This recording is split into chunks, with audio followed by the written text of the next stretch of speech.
Hello, my name is Melanie Ojezivic. I am in the Department of Psychology at Concordia University.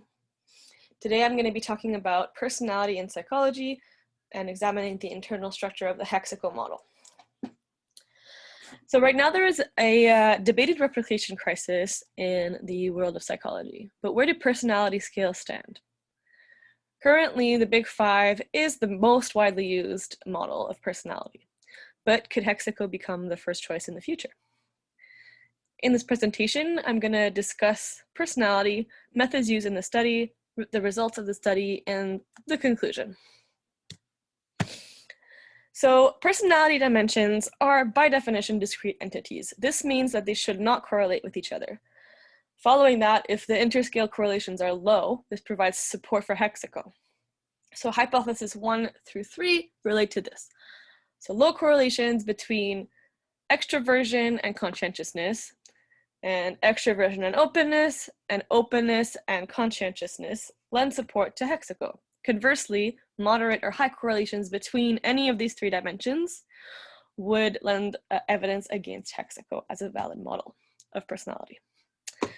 A manipulation check can also be done. So high correlation or moderate correlation between moral identity and belief bias provides convergent evidence in support of HEXACO. So if they are highly or moderately correlated, this will provide support for HEXACO. HEXACO builds on the Big Five model, but with more nuance. So this could afford a deeper understanding of personality. This is why this study seeks to validate HEXACO as a leading model by finding divergent and convergent evidence through correlational analysis.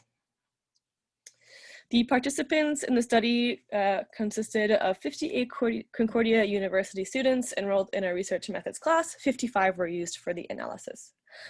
The materials were an online self-report survey with 4 sections. So first there were statements relating to extroversion, conscientiousness, and openness, rated on a 1 to 5 Likert scale. Secondly, there were 3 statements used to assess estimated GPA, time spent outside, and the importance of acting ethically, rated on a sliding scale, but this was not used in the analysis. Third, there were moral identity statements rated on a 1 to 5 Likert scale.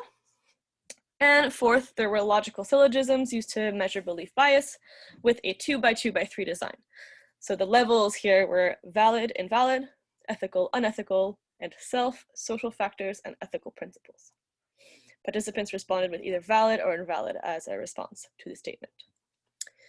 The procedure, basically everything was presented in the way that was just described in the materials.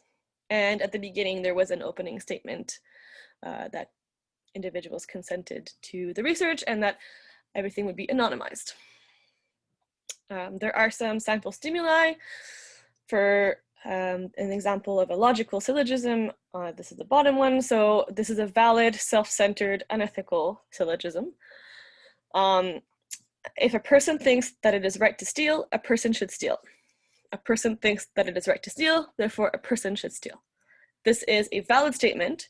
So if a participant had chosen valid as an answer, they would have a low belief bias, because even though the statement is unethical, they were able to pick that it was a valid statement. The results showed divergent evidence in support of HEXACO through low and insignificant interscale correlations.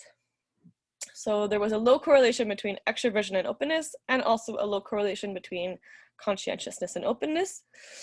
In addition to that, the dimensions of extroversion and conscientiousness had a moderate correlation, but the p-value was 0.1, which makes it moderately correlated. So the two combined provide evidence that actually support HEXACO. Additionally, there is convergent evidence in support of HEXACO. So there was a moderate correlation between moral identity and a belief bias score of 0.28, and the p-value was 0.05, making it a significant response, a significant correlation.